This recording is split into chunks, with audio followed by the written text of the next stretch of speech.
Jesse Waters believed he could guide the conversation the same way he often does on Fox News.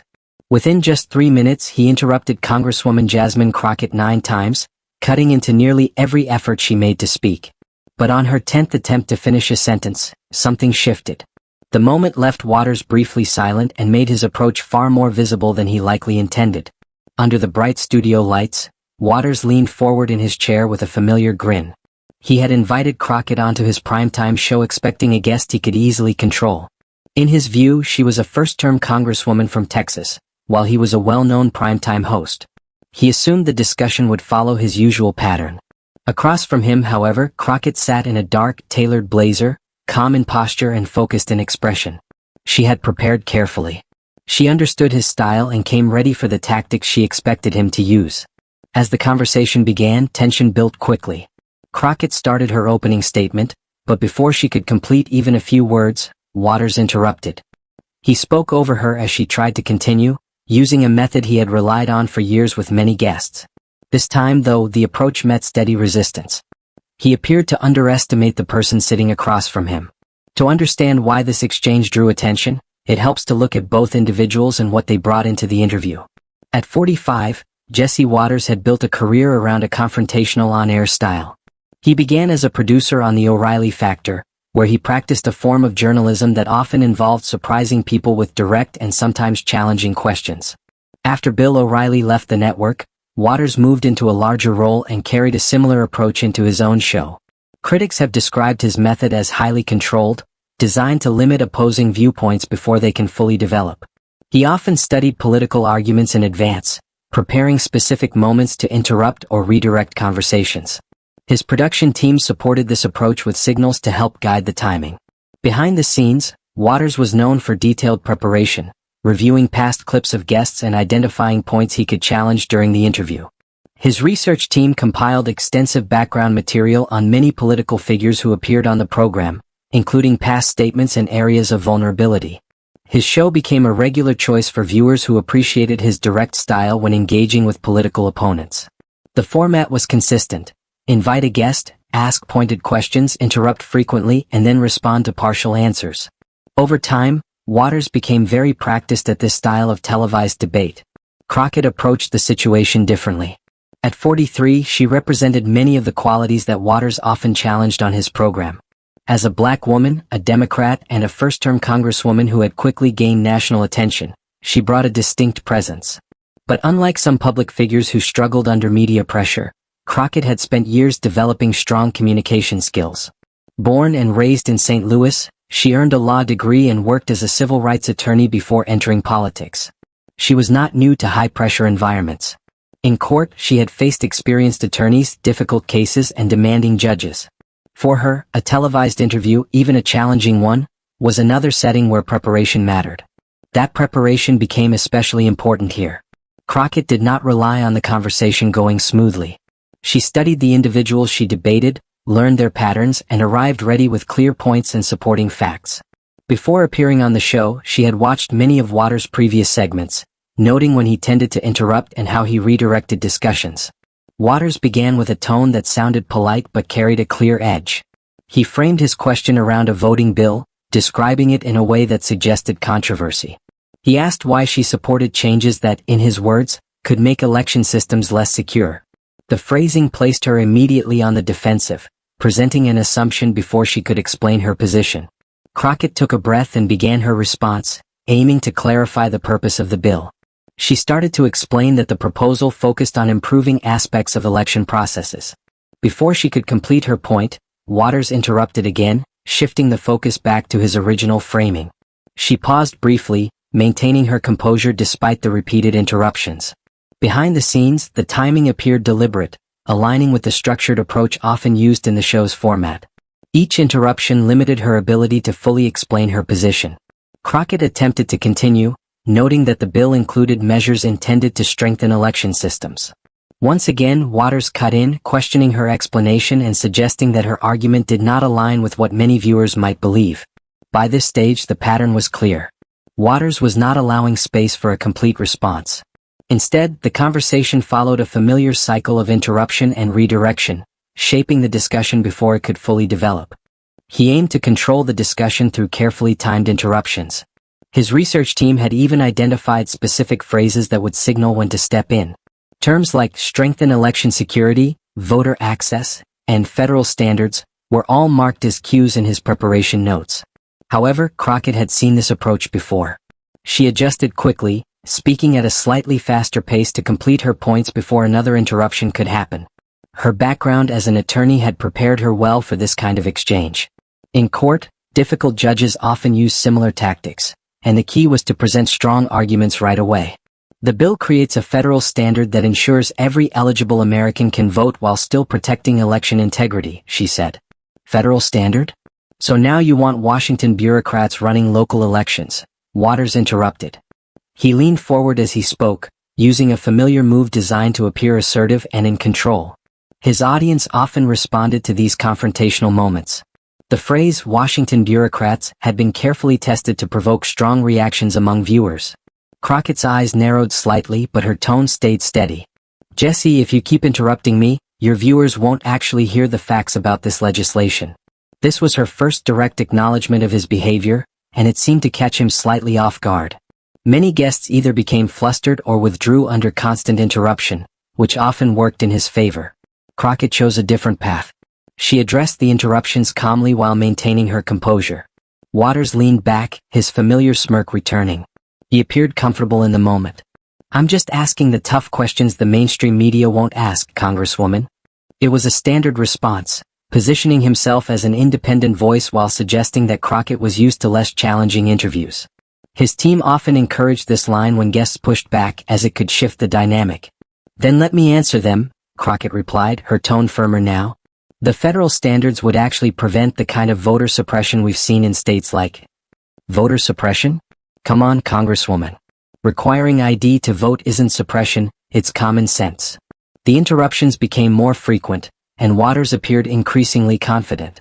His producers were likely satisfied as engagement grew, with viewers watching another tense exchange unfold live. The control room may have been tracking rising audience reactions in real time. But Crockett's expression began to change. The polished political tone gave way to a sharper, more direct style. She had remained patient and measured, but after several interruptions her approach shifted. Her legal experience had taught her that sometimes it was effective to let the opposing side reveal their own approach before delivering a clear response. If you'd let me finish, I was about to explain that the bill actually strengthens election security. How does removing basic security measures strengthen anything? That doesn't make sense to most Americans, Waters responded. By now the pattern was clear. He was not focused on hearing her full explanation. Instead, he continued to guide the discussion through well-timed interruptions. His preparation included specific trigger phrases that signaled when to interject, and he followed that plan closely. Crockett, however, recognized the pattern and adapted again. She continued speaking with purpose, aiming to deliver her main points before being cut off. The bill establishes a federal standard that ensures every eligible American can vote while also protecting election integrity, she repeated, reinforcing her argument. Federal standard? So now you want Washington bureaucrats running local elections? Waters said again, leaning forward with emphasis. It was a familiar tactic, presented with confidence. His audience often appreciated this assertive tone and the suggestion that he was challenging government overreach. The phrasing had been refined to create a strong reaction. Crockett remained composed. Jesse, if you keep interrupting me, your viewers won't hear the facts about this legislation. This second direct challenge again shifted the tone slightly. It disrupted the usual rhythm of the exchange. Waters paused briefly, then leaned back with a slight smile. I'm just asking the tough questions the mainstream media won't ask, Congresswoman. It was the same line used again to reinforce his position. His team had trained him to return to it whenever necessary, often to regain control of the conversation. Then let me answer them, Crockett said, her voice steady but more assertive. The federal standards would prevent the kind of voter suppression we've seen in states like. Voter suppression? Come on. Requiring ID to vote isn't suppression, it's common sense. The interruptions came even faster now, and Waters appeared fully engaged in the exchange. The production team was likely encouraged by the intensity, as audience engagement continued to rise. At the same time, Crockett's demeanor continued to evolve. The calm, measured tone remained, but there was now a sharper focus behind it. She had been patient and professional, but her strategic instincts were clearly guiding her next steps. In the courtroom, she had learned that sometimes it was necessary to let the other side overextend before making a decisive point. Even the studio atmosphere seemed to shift. The camera operators appeared uncertain about where to focus, as the tone of the exchange changed. The usual rhythm of the program was no longer fully intact. Waters' expression began to change as well. The confident smile softened, replaced by a more uncertain look. It was a rare moment in which his usual approach did not seem to be working as expected. Crockett continued, drawing on her experience.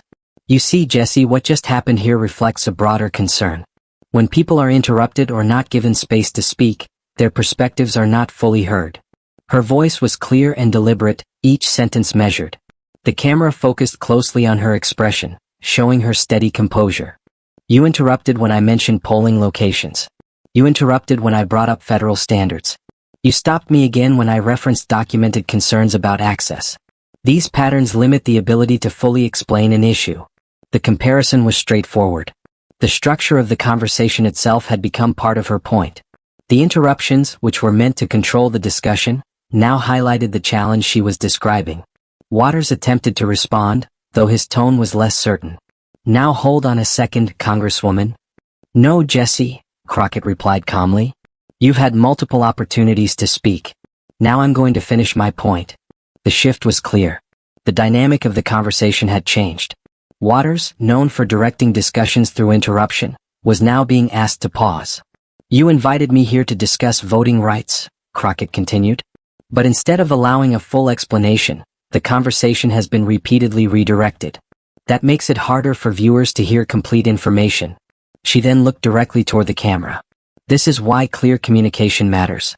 It's not always about dramatic moments. Sometimes it's simply about allowing people to finish their thoughts so the audience can understand the full picture. Waters appeared unsettled. His producers were likely offering guidance through his earpiece, but he did not immediately respond. The exchange had moved in an unexpected direction. And here's something to consider, Crockett added, her tone steady. When we talk about fairness and integrity, those standards should apply to every discussion. That includes giving people the opportunity to speak and explain their positions clearly. At this stage, the conversation had shifted away from its original structure. The balance of control had changed, and the interaction now reflected a more even exchange rather than a one-sided format. The moment highlighted a clear contrast, silencing someone while presenting oneself as a defender of open discussion. Social media responded quickly. Clips of Crockett's uninterrupted statements began circulating widely. Hashtags started trending, including variations of Crockett challenges Waters and let her speak. Waters made one more attempt to redirect the exchange. Congresswoman, I think you're being overly dramatic. Crockett raised her eyebrows slightly. Jesse, I'm a civil rights attorney who entered Congress to protect voting rights. You're a television host who often interrupts guests. Which one of us is actually being dramatic here? At that point, the interview was effectively concluded. Waters appeared to recognize it, as did his production team and much of the audience. The exchange had not followed the expected pattern. A guest he may have assumed would be easy to manage had instead shifted the dynamic of the conversation. The reaction afterward was immediate and significant. Within minutes of the segment ending, social media filled with clips, commentary, and detailed breakdowns of the exchange. Many viewers described it as a notable moment in recent cable news discussions. Online platforms responded first. The main hashtag connected to the interview generated hundreds of thousands of posts within the first hour. Users shared side-by-side clips showing similar interruptions in past interviews, suggesting that Crockett's point reflected a broader pattern rather than a single incident. One widely shared comment from a former network staff member noted that they had rarely seen Waters appear so unsettled during an interview. Instagram and TikTok quickly filled with short edits highlighting Crockett's key moments, especially her observation that the interview itself illustrated her broader argument. Younger audiences turned the sequence of interruptions into graphics and short explanations, using the exchange to show how framing and interruption can influence conversations. One of the most shared clips featured Crockett addressing the camera directly about the importance of being heard. The message resonated beyond politics, connecting with anyone who had experienced being interrupted or overlooked. Inside the network, executives reportedly moved quickly to manage the response. The format of the program often relied on hosts maintaining clear control of discussions. In this case, the balance shifted, and Waters appeared less prepared for that change. Reports later suggested that some advertisers reached out with questions about the segment. Waters himself seemed affected by the response. His usual post-show activity, including sharing clips and commentary, was noticeably absent for several hours. When he eventually posted online, he described the interview as a strong discussion on important issues. However, many replies questioned how the exchange had unfolded and why the interruptions had continued for so long. Support for Crockett came from several public figures. Members of the Congressional Black Caucus shared messages highlighting her composure and clarity. House Minority Leader Hakeem Jeffries commented that the exchange showed what can happen when a prepared speaker responds calmly under pressure. Interestingly, the reaction extended beyond expected political lines. Some Republican lawmakers reportedly acknowledged her performance, noting that while they disagreed with her views, they respected how she handled the situation. The interview soon became a teaching example in political science and communication programs. Professors used it to discuss topics such as media framing, preparation, and the role of power dynamics in televised discussions. At Georgetown University School of Public Policy, the segment was added to coursework, with instructors pointing out how much it revealed about real-world communication strategies. Harvard's Kennedy School of Government introduced a seminar focused on similar scenarios, using the exchange as a case study. Students examined not only Crockett's arguments, but also her timing, body language, and ability to redirect the conversation. Law schools also began referencing the interview in trial advocacy courses. It demonstrated how courtroom skills, such as maintaining composure, identifying patterns, and responding strategically, can apply to media appearances. Other networks commented as well. CNN's Anderson Cooper noted that repeated interruptions can change the outcome of a conversation. MSNBC's Rachel Maddow analyzed how Crockett used the structure of the interview itself to reinforce her argument. She described it as a disciplined and effective communication approach. Even some conservative commentators found it difficult to fully defend Waters' handling of the exchange. While supporting his broader views, they acknowledged that the interview format did not work as intended in this case. Talk radio host Hugh Hewitt remarked that consistent interruptions can undermine a message about open dialogue. The interview marked a turning point for Waters. Although he remained on air, his approach appeared to shift in later segments. He became more cautious about interrupting guests, particularly when discussions involved complex or sensitive topics. Social media attention also increased, with viewers more actively analyzing interview dynamics. Ratings data suggested a noticeable decline in the weeks following the exchange, particularly among key demographics. Some longtime viewers began to question the effectiveness of the format. At the same time, several potential guests reportedly declined invitations, citing concerns about whether they would be able to fully present their views. For Crockett, the interview became a defining moment.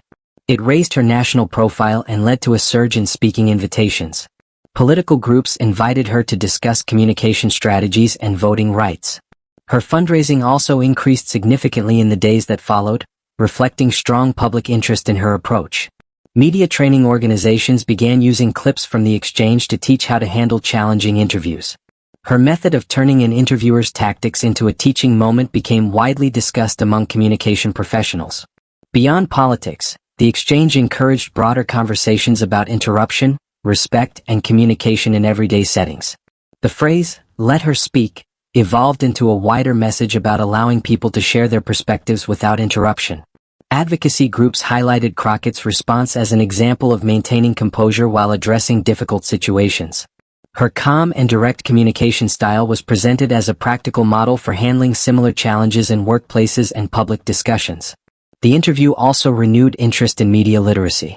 Educators used it to show how questions can be framed, how interruptions shape narratives, and how viewers can critically evaluate what they watch. It became a useful example for understanding how communication techniques influence perception.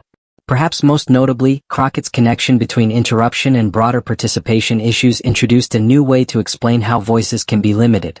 Activists began using the idea of conversational suppression to describe how certain perspectives are reduced or overlooked in both media and public life. Clips from the interview were later used in voter education efforts, helping people recognize not only direct barriers but also subtle ways discussions can be shaped. Community organizers found that the example helped audiences better understand these patterns in their own experiences. Civil rights organizations also referenced the exchange, noting its value as a teaching tool.